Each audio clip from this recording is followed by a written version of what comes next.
Ciao, io sono Marco Cecchetto, tu sei su Casa di Cecco. In questo video ti spiegherò come sfruttare le potenzialità di Reaper per poter utilizzare le tue basi dal vivo. Che cosa faremo? Cercheremo di capire le modalità attraverso le quali utilizzare quindi il computer e poter riprodurre la base attraverso l'impianto nel caso di piccoli live e il click che invece automaticamente vada al batterista oppure agli altri elementi della band. Questa cosa non è una novità, è utilizzata già da moltissimi. Ringrazio però Gabriele Cilia che mi ha chiesto di spiegare come farlo con Reaper. Appunto lo farò nel modo più economico e più semplice possibile, però vi invito, nel caso in cui voi vogliate approfondire la cosa e magari avere un sistema molto più elaborato e che prenda in considerazione tutte le variabili, compreso la sincronizzazione di visual oppure di giochi di luce eccetera eccetera, di andare a vedere ed eventualmente a seguire un altro youtuber che ho scoperto sempre grazie a Gabriele Ciglia, che io non conoscevo, che si chiama Marco Siniscalco. Marco Siniscalco, che vi mostro qua nel video che vi linko di sotto, vi spiega come utilizzare Camelot, che non è un software gratuito, per fare appunto questa cosa e molto di più. Io ve lo spiegherò appunto semplicemente attraverso l'utilizzo del computer portatile, anche senza l'utilizzo di controller MIDI esterni per poter lanciare le tracce. Però vi dico che nel caso in cui vogliate anche una spiegazione di questo tipo ve la posso fare, e i controller MIDI esterni che si possono utilizzare sono anche abbastanza economici. Uno di questi per esempio è un controller a pedale tipo questo che ti mostro qua, te lo lascio anche nel link in descrizione sotto, oppure ancora più figo andare nel canale di Tevio che vi mostra come realizzarvi da soli un controller MIDI utilizzando la scatola di un cellulare e l'Arduino Nano in maniera anche molto semplice e simpatica. Grandissimo Tevio, mi è piaciuto molto il suo video. Tevio è questo qua, ve lo lascio qua, andate eventualmente a vederlo. Quindi se invece volete farlo nella maniera più semplice, più pratica e anche più economica possibile, continuate a guardare questo video. Ovviamente tu sei su Casa di Cecco, se vuoi iscriverti al canale e attivare la campanellina mi fai una cosa molto gradita, mi motivi ad andare avanti. Grazie. Andiamo in sessione e vediamo come fare questa cosa in più o meno 3 minuti. Ok, allora benvenuti in sessione. La prima cosa di cui dovete disporre è sicuramente un cavo di questo tipo. Un cavo che da mini jack, faccio vedere se vedete, stereo, mini jack stereo, quindi vedete che ha le due tacchette nere, arriva a 2 jack grandi questa volta perché dovranno andare negli impianti, mono, ok? Questo cavetto è quello che vi permetterà di fare tutto il lavoro. Vi lascio il link in descrizione. Vi permetto che il link in descrizione è riferito a un cavo di qualità, perché io ritengo che un investimento su un cavo sia un investimento che ti salva la vita, e se è un investimento per la vita è brutto pensare di dover investire tutto questo tempo a prepararsi le tracce, a studiare, a presentarsi dal vivo, a trovare una data in cui suonare dopo avere un cavo rotto che ti manda all'aria tutto. Quindi il link che ti ho messo è un cavo relativo a questa tipologia, ovviamente è lungo 5 metri e ora ti spiegherò anche perché, ed è un cavo di qualità. Sei libero di scegliere, puoi prendere anche un cavo più economico, magari sei fortunato funziona bene lo stesso. Quindi cosa vedremo ora in sessione? La prima cosa che dobbiamo fare chiaramente è avere a disposizione le tracce. Una volta che noi abbiamo a disposizione le basi, che in genere sono basi stereo, dobbiamo capire come mettere il click in modo tale che siano a tempo, e come predisporre Reaper in modo tale da avere appunto queste due uscite, di cui una la daremo appunto al fonico se avete un fonico. Se invece non ce l'avete, siete voi stessi, i vostri fonici, la darete a voi e la inserirete nel mixer e sarà quella da cui uscirà la base. L'altra sarà quella che voi potrete utilizzare usando ad esempio un amplificatore di questo tipo. Adesso non posso staccarlo altrimenti non mi funzionerebbe più niente, però voi praticamente arrivate con questa qua, la mettete in uno di questi ingressi. Anche di questo amplificatore vi lascio il link in descrizione, non è difficile da capirne il funzionamento e basta semplicemente vedere poi sulla descrizione di Amazon o Thomann, non mi ricordo neanche dove l'ho preso. Comunque fatto sta che con questo cavo voi arriverete a questo splitter amplificatore dal quale entrerete e avrete 4 uscite a quale collegare poi le cuffie, una per voi se siete il batterista, una per tutti gli altri oppure soltanto per voi, ok? Quindi dicevo, la prima cosa che faremo è prendere le basi stereo in MP3 e a metterci il click. La seconda cosa che faremo, sempre con Reaper, sarà quella di realizzare il progetto che poi sarà la vostra scaletta, sarà la vostra playlist con tutte le vostre basi a click, chiaramente a BPM differenti, e da poter comandare in maniera facile e veloce semplicemente con la tastiera del computer. Come vi dicevo prima, ho preferito non usare controller MIDI esterni, sebbene sia possibile, perché dal momento che voi avete già un computer mi sembra un'ulteriore complicazione dover attaccare anche un MIDI controller esterno per fare questa cosa. Vedrete che sarà molto facile con Reaper controllare le vostre sequenze. Ok? Andiamo a vedere come fare. Bene, metto anche gli occhiali. Eccoci qua. Io ho già una sessione di Reaper aperta. Bene, la prima cosa che farò sarà quella di andare a prendere la mia base e di trascinarla all'interno di questo nuovo progetto di Reaper. Quindi prendo il mio battiato e lo porterò qua. Faccio in modo di tagliarlo nel punto in cui comincia il primo transiente, quindi dove comincia il brano. Quindi dovrò fare in modo che il cursore sia mobile, cioè che non si fermi all'interno della griglia. Per farlo, appunto, se non l'ho fatto, disabilito questo tasto magnete, vado all'inizio del file, me lo ingrandisco molto per capire bene dove comincia proprio la prima nota, tasto S con Mac, ma credo anche con Windows, taglio il mio file, sono all'inizio, sono sul primo transiente e lo porto proprio all'inizio del mio progetto e della mia sessione. Fatto questo, devo aggiungere il click. Intanto vediamo, sentiamo come suona. Sentite bene? Avete tutti riconosciuto qual è il pezzo. Quello che voglio fare adesso è aggiungere il click a questa base. Per farlo devo sapere qual è il BPM del mio brano, no? Perché se io adesso facessi semplicemente partire il click di Reaper sarebbe tutto fuori fase. Vedete, premo qua nel tastino che indica il metronomo, soltanto che chiaramente il metronomo va al tempo impostato nel progetto, che in questo caso è sempre 120 quando aprite una nuova sessione. Si sente poco, tasto destro me lo alzo per farvelo sentire. Sentite che siamo fuori. Ok, non voglio questo. Quello che voglio appunto è avere il mio click. Allora, per prima cosa devo sapere il BPM della canzone. Per farlo molto facile, vado in internet, sito TuneBat, cerco il mio brano, centro di gravità permanente. Franco Battiato, questo sito ti dice anche qual è la tonalità del brano, molto interessante, vi dice anche qual è la sezione corrispondente della ruota di Camelot, molto interessante anche questo aspetto della ruota di Camelot per chi lo conoscesse, e soprattutto ci dà l'indicazione che serve a noi, cioè i BPM, 131 BPM. Una volta avuta questa informazione dovrò dire a Reaper che voglio andare a 131 BPM, ok? Però attenzione, di default Reaper, quando voi trascinate una base all'interno del suo progetto, ha un'impostazione che vedete qua, è item settings, e vedete che è spuntato questo set item time based to project. Cosa fa questo segno di spunta? Lo dico anche perché questa funzione può essere utile anche per altre cose, vi lascio intuire quali. Comunque cosa fa? Questa funzione, quando è abilitata, fa sì che al cambiare del BPM del mio progetto cambio proprio la velocità del brano intero. Quindi se io al posto di andare a 120 la enfatizzo per farvela capire, vado a 250, capite che avremo il brano che fa così.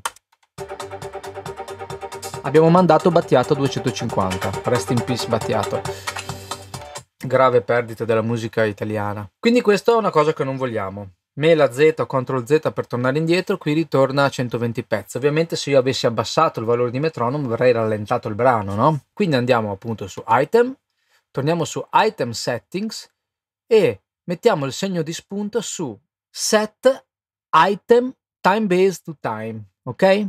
Set Item Time Based to Time. Cosa succederà adesso? Che al variare del mio BPM, voi vedete che io ho la barra di trasporto qua sopra, voi ve la troverete sotto, non cambia, rimane tutto uguale, semplicemente il mio modo di visualizzare. Dicevo, torniamo su BPM, vedete che adesso se io metto anche enfatizzando 30 BPM, la velocità del mio brano non cambierà. Aspetta che vi metto un po' così capite anche il mio gestuale, che tanto non serve che stia così piccolo. Vedete il mio faccione con questi belli occhiali da presbite. Quello che cambia cambiando quindi il BPM adesso è appunto la larghezza della griglia, ma non la velocità generale del pezzo, cosa molto utile. Dicevamo prima che la canzone di Battiato nel particolare è 131 BPM, cosa farò? andrò a dire a Reaper questo brano è in 131 bpm, ok? Cosa succede adesso? Succede che se io vado in play e metto il mio metronomo di nuovo, lo sentite? Ora il nostro brano è a tempo. Però la cosa che voglio fare io è quella di avere il mio brano pronto per essere utilizzato live e quindi ad avere anche una parte di questo brano che è riservato al metronomo. Quindi creo una nuova traccia di Reaper, 2 clic su questa zona vuota e aprirò una nuova traccia di Reaper. Reaper ha una funzione molto utile che si trova sotto il menu Insert, Click Source, e lui aggiungerà in automatico e in maniera sincrona con la griglia un file audio che sarà già il nostro metronomo, ok? Dopo vi spiego cosa serve fare questo, ma intanto ve lo faccio ascoltare. Quindi disabilito il metronomo all'interno di Reaper e ascolto questa parte con le 2 tracce. Capite? Ho di nuovo il mio metronomo, però questa volta non è quello interno di Reaper, ma è un file audio vero e proprio. A questo punto io posso prendere questo file audio e me lo posso trascinare per tutta la lunghezza del brano. Perché faccio questo piuttosto che avere semplicemente il metronomo integrato di Reaper? Lo faccio perché in questo modo posso sfruttare il pan, cioè posso dire a Reaper: tu suonami la traccia della base tutta su un lato, il lato sinistro, che dopo sarà quello relativo a questo cavo, mi suoni la traccia, l'altra traccia, quella del click, sul lato destro, che uscirà quindi da questo cavo che andrà, vi ricordo, nell'amplificatore delle cuffie. Per fare questo intuitivamente basta andare nel pan, non so se lo vedete, dovreste riuscire a vederlo, comunque è il rotellino pan, ne metto uno tutto a sinistra e l'altro tutto a destra, ok? A questo punto io ho preparato la mia base. Se volessi aggiungere dei riferimenti, dal momento che la traccia del click la sento solo io o gli altri musicisti a cui ho deciso di farla sentire in cuffia, potrai oltre al click aggiungere degli altri riferimenti. Gli altri riferimenti a cui ad esempio parla Marco Siniscalco nel video che vi ho linkato prima, che sono per esempio il counting, 1, 2, 3, 4, sono ad esempio dei riferimenti vocali in cui sentite in cuffia bridge, chorus, verse, per anticipare a voi che magari siete proprio il batterista quando ci sarà uno stacco o un cambio della canzone. È molto semplice, potreste farvelo anche voi, basterebbe registrarvi delle parole, metterle all'interno, prendere un'altra traccia, metterle all'interno della traccia, ok? A questo punto voi avete il vostro brano pronto. Vi consiglio di lasciare un po' di più di tempo, proprio perché dopo, quando vi farò vedere come gestire il progetto, avremo un unico file in cui saranno presenti queste tracce e chiaramente se voi non premerete stop nel momento esatto in cui vi serve premere stop, dopo un po' di tempo potrebbe partire l'altro brano della vostra playlist, no? Quindi lasciatevi un po' di spazio tra uno e l'altro, ma si può fare anche dopo. Quindi io decido di renderizzare il mio brano, faccio file, render, lo faccio in mp3, lo chiamo Battiato con click, renderizzo la mia time selection in modo tale da avere quel minimo spazio vuoto che potrebbe essere utile e lo renderizzo appunto, ok? E quindi questa è già la mia base pronta, ok? La mia sequenza poi da trasmettere dal vivo. Ovviamente farò lo stesso con tutte le sequenze che andranno a comporre la mia playlist. Ok, a questo punto prendo le tracce che mi sono preparato in precedenza e comincio a fare il mio progetto. Questa volta chiaramente del click del progetto ora aperto non mi interesso e lo lascio assolutamente non attivo. Quindi mi prendo il mio Battiato con click. Vedo già dalla forma d'onda che la parte di destra è un segnale che è quello del click e la parte sinistra è quella della base, ma sentiamolo. Così sono in mezzo. Se voi foste davanti a me sentireste dalle casse chiaramente provenire da destra il click, da sinistra la base. Se io panno tutto a sinistra sento solo la base e non sento il click. Se io panno tutto a destra sento solo il click. Ovviamente con questo modo potrei anche giocare cercando di dare io stesso e non il tecnico che sta al mixer già volendo un po' di base a me o ai miei musicisti. Lo faccio appunto andando a cambiare un pochino il pan. Faccio la stessa cosa con gli altri brani che mi sono preparato, nel mio caso un brano di Madame, eccoci qua. Cioè volendo posso anche cambiargli di colore, ok? E potrei avere n tracce pari appunto a quello che è la mia playlist. Ho già collegato il mio famoso cavetto all'uscita del mio Mac. A questo punto io ve lo anticipo, nel caso in cui voi non voleste portare il portatile in live perché è ingombrante, perché non sapete dove appoggiarlo, eccetera eccetera, avreste già la possibilità di crearvi per esempio su un telefonino qualsiasi la vostra playlist, no? la vostra playlist che grazie all'utilizzo di questo cavo attaccato all'uscita del telefonino piuttosto che all'uscita del computer avrà già una uscita che avrà soltanto il click e un'uscita che avrà soltanto le basi. Ma noi vediamolo con Reaper, perché Reaper ha una funzione molto comoda poi per controllare tutto. Una stupidaggine, ma però se non lo sai. Quindi qui ho le mie due basi, vi dicevo attenzione a lasciare sufficientemente tempo da una base all'altra, perché se voi non siete pronti a bloccare Reaper mentre state suonando, perché avete fatto il vostro finale così, lui continua, a un certo punto comincerà a contare e a un certo punto comincerà a suonare anche l'altra base. Però in cosa ci viene in aiuto Reaper? Che era poi la domanda iniziale che mi aveva fatto Gabriele. Lo sfruttiamo semplicemente mettendo dei marker. Cominciate dal primo, ovviamente non dal secondo. Gli potete anche dare un nome, anzi dategli il nome, e questo lo chiamate centro di gravità, mentre al secondo mettete un altro marker all'inizio del brano, M vi ricordo per inserire i marker, editate tasto destro sul numerino edit marker, lo chiamate Madame.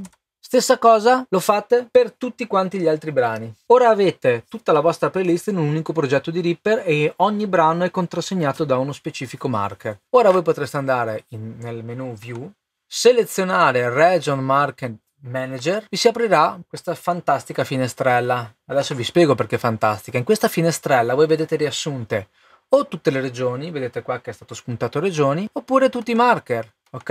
È auspicabile che a questo punto voi rendiate grande questa finestrella, nel vostro computer avrete soltanto questa videata grigia e qua avrete tutta la lista delle vostre canzoni. In questo modo se voi vi posizionerete qua inizialmente col mouse ma dopo userete semplicemente le frecce, potete premere la barra e comincerà Battiato. Se vi metterete giù comincerà Madame. Chiaramente se premerete la barra fermerete tutto, però voi potrete spostarvi semplicemente con i tasti su e giù e cominciare un brano o l'altro a seconda di dove avete posizionato il market, mi raccomando, importante. Per esempio io adesso ho selezionato il marker di questo centro di gravità permanente. Ecco, io in questo caso quando ho renderizzato la traccia di Battiato non ho lasciato i 4 colpi di click iniziali che servono appunto a noi per dare il tempo a tutti gli altri per partire tutti assieme, no? Attenzione a non fare questi errori. Però vedete che per esempio in Madame l'ho fatto e se io appunto rifaccio comparire questa schermata, che ripeto è l'unica che voi terrete aperta sul palco e la controllerete esclusivamente dai tasti freccia della vostra tastiera, che potrebbe essere anche per esempio una tastiera wireless, non neanche quella del computer, che potete mettervi dove volete, potrete semplicemente muovervi da una a n altre tracce e farle partire al momento in cui decidete di farle partire, ok? Penso di essere stato abbastanza chiaro, sono stato forse un po' lungo, però in realtà la spiegazione è molto semplice, ci sono 4 impostazioni da settare e soltanto la cosa del cavetto da capire, non ho altro da aggiungere. Se avete dubbi o se ci sono delle cose che non vi sono chiare, delle cose che quando le provate voi non vengono, scrivetemi. Io ringrazio sempre quelli che mi scrivono perché, come nel caso di Gabriele, mi ha dato l'occasione di fare un nuovo video, di fare qualcosa che magari vi interessa e ci interessa, perché anch'io lo scopo di questi miei video è quello proprio di far crescere la comunità, di collaborare a vicenda, di crescere assieme, ok? Quindi non ho altro da aggiungervi, se vi è piaciuto iscrivetevi al canale, attivate la campanellina, state connessi. Io sono Cecco, questo è Casa di Cecco, ci vediamo al prossimo video.